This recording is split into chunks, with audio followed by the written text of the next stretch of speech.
ધ્રુવ મહારાજ ગુરુ ભક્તિ લઈને, ગુરુ ચેતના લઈ, ગુરુ મંત્ર લઈને નારદજીએ કીધું કે તતાચ ગચ્છ ભદ્રમ તે યમુના યા તટમ સુધી, કે યમુનાનો ધરો છે ને યમુનાનો ધરો ખલવલ ખલવલ કરતો વહે છે. નિત્ય મધુબન જેવી પવન ધરા છે, ત્યાં નિત્ય ભગવાન આવે છે. તું ત્યાં જઈને જપ કરજે. ને મધુબનમાં જઈ 5 વર્ષ ક્ષત્રિય, 5 વર્ષનો ક્ષત્રિયનો બાળક નાનકડો છે, જઈને તપ કરે છે. તો નારદજી કે તું કોને યાદ કરીશ?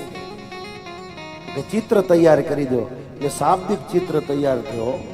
ગુરુ મહારાજ શબ્દથી છે ને એ શિષ્યને ઘડતર ઘડીને આપ્યો ચિત્ર, કે ભગવાન આવા હશે: વત્સાંગમ ઘનશ્યામમ પુરુષમ વનમાલિનમ શંખ ચક્ર ગદા પદ્મૈ અભિર્વ્યક્ત ચતુર્ધર્મૈ. હાથમાં શંખ ચક્ર ગદા પદ્મ ધારણ કરેલા હશે ભગવાન. શ્રી વત્સાંગમ કે થોડાક શ્યામ હશે. ઘનશ્યામમ પુરુષમ વનમાલિનમ તુલસીની માળા જેના ગળામાં હશે. કૌસ્તુભ મણિ હશે. પીળા વાગાંબર પહેરેલા હશે, વસ્ત્ર પહેરેલા હશે. કિરીટિનિમ કુંડલ પહેરેલા હશે. માથે મોર પંખ હશે. આવું આખું શાબ્દિક ચિત્ર તૈયાર કર્યું. આવા ભગવાનનું તમે ભજન કરજો. તમને કોઈ મૂર્તિ ગમી જાય ને સતત તમે એને નિહાળી હોય ને, એ ગુરુની મૂર્તિ હોય કે પછી કોઈ પણ ચિત્ર તમને ગમતું હોય ને ઘરે આવો ને પછી આંખ બંધ કરીને વારંવાર એ ચિત્રને યાદ કરો ને, એટલે ચિત્ર તમારી સામે એ પ્રગટ થઈ જાય.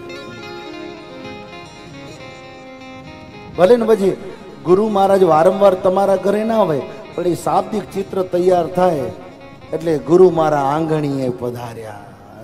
શબ્દથી એ ચિત્ર તૈયાર થાય, ગુરુ મારા આંગણીએ પધાર્યા.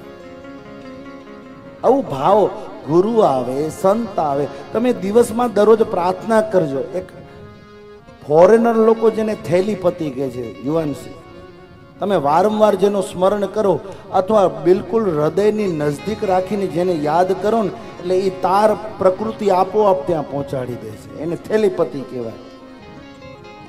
અને તરત એ તાર જાય એટલે આજના વર્તમાન સમયમાં ફોન આવી જાય કે હમણાં જ તમને યાદ કરતા હતા. એ તાર જો પેલા આ દાદાને ને એ બધાને ખબર હશે કે આપણા પેલા ફોન આવતા, દાદા આમ ડાયલ કરીને રાખી દો અને પછી કલાક 2-2 કલાક ટ્રમ્પ કોલ કહેવાતું, ટ્રંક કોલ ને એને સંદેશો માન પહોંચતો.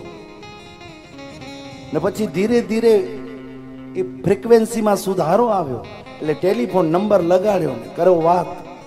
એસટીડીમાં જઈને, પીસીઓમાં જઈને પછી વાયર વાળું બધું નીકળી ગયું, વાયરલેસ થઈ ગયું, એટલે મોબાઈલ આવી ગયા.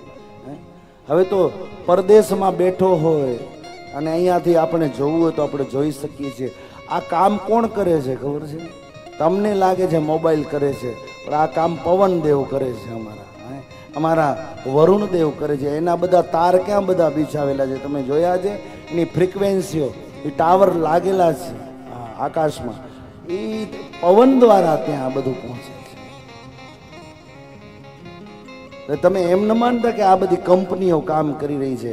કંપનીઓને જ્યારે પ્રકૃતિએ સાથ આપવાનો બંધ કરી દીધો, આ સંતોએ કોઈક દિવસ પ્રકૃતિને ભલામણ કરી દીધી, આ ઉઠાડે ને બેસાડે એ બધું આમના હાથમાં છે. એટલે એ બધી પ્રકૃતિ બધી વેર વિખેર થઈ જાય. કેમ વરસાદ જાજી પડે તો બધા મોબાઈલ ટાવર ઠપ થઈ જાય છે? અને એ જ કંપની છે. વાવાઝોડા આવે ત્યારે બધું બંધ થઈ જાય છે. કરાવો ચાલુ. આ બધું પ્રકૃતિના હાથમાં છે. તમે માનો છો કે કંપનીઓ ચલાવી રહી છે. એમ સદગુરુ પાસે પણ એક કંપની છે જેનો ઓનર ઉપર બેઠો છે. આ નીચે બધા આ લોકો ચલાવી રહ્યા છે. આ મોટી કંપનીઓના માલિક છે. એમના દ્વારા આ બધું સંચાર થઈ રહ્યું છે. આ જો ગુરુ પરંપરાઓ આ ધરાધામ ઉપર ન હોય ને તો તમે કલ્પનાઓ ન કરી શકો કે આપણું અસ્તિત્વ હોય કે ના હોય. શાબ્દિક ચિત્ર તૈયાર થઈ ગયો અને હાથમાં જલ યમુનાજીનો લઈ પાન કરી સ્નાન પાન ધ્યાન કરીને જપમાં લાગી ગયા છે. બંને હાથ ઊંચા કરી 1 મહિના સુધી 5 વર્ષ ક્ષત્રિયના બાળકે કેવી ઉપાસના કરી છે ખબર છે?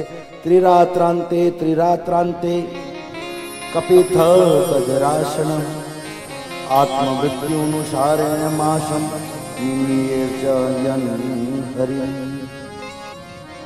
1 મહિના સુધી 5 વર્ષનો ક્ષત્રિયના બાળકે એવી ઉપાસના કરી કે દરરોજ ખાવું નહીં, 3 દિવસ પૂરા થાય પછી બોર ખાવા, ખાલી બોર ને પાણી લેવા.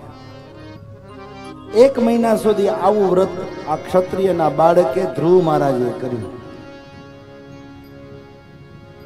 ભક્તિમાં વધારો કર્યો, ઘટાડો ન કર્યો. ભગવાન પ્રસન્ન થયા પહેલા મહિના. બીજો મહિનો ચાલુ થયો. દ્વિતીયમ ચ તથા માષ્ટમ ષષ્ઠે ષષ્ઠે ભકોર દિને તૂર્ણ પરિણાદિભી શિરણી કૃતાનુભ્યર્જયુર્ભુમ. કે બીજો મહિનો ચાલુ થયો એટલે ધ્રુવ મહારાજે ભક્તિમાં વધારો કર્યો. હવે 3 દિવસના બદલે 6 દિવસે હવે પાણી ને બોર ને બંધ કરી દીધું. કઠણ ખાવાનું. હવે ઘાસ પાંદડા જેમાંથી રસ આવે એનો રસ પીવા લાગ્યા છે. પણ 6 દિવસમાં એક વખત. 1 મહિના સુધી આ 5 વર્ષના બાળકે ધ્રુવ મહારાજે આવી ભક્તિ કરી. ભગવાન પ્રસન્ન થયા. ત્રીજો મહિનો ચાલુ થયો. તૃતીયમ ચાનયન માસમ નવમે હની અભક્ષમુતમ શ્લોકમ ઉપાધાવત સમાધિનામ. ત્રીજો મહિનો ચાલુ થયો. હવે 3 દિવસ નહીં, 6 દિવસ નહીં, 9 દિવસ કાંઈ નહીં, બસ માત્ર પાણી પીવું છે. એમ 9 દિવસમાં એક વખત માત્ર 5 વર્ષનો ક્ષત્રિયનો બાળક પાણી ઉપર ઉપાસના કરે છે. જંગલમાં એકલો ઉભો રહી. 3 મહિના પૂરા થયા. 4થો મહિનો ચાલુ થયો. હજી ભગવાન પ્રસન્ન થયા. ભક્તિમાં વધારો કર્યો. ચતુર્મફી વૈમાસમ દ્વાદશે હની વાયુ પક્ષો જીત શ્વાસો ધ્યાયન દેવમ મધારયત. હવે તો પાણી પીવાનું પણ બંધ.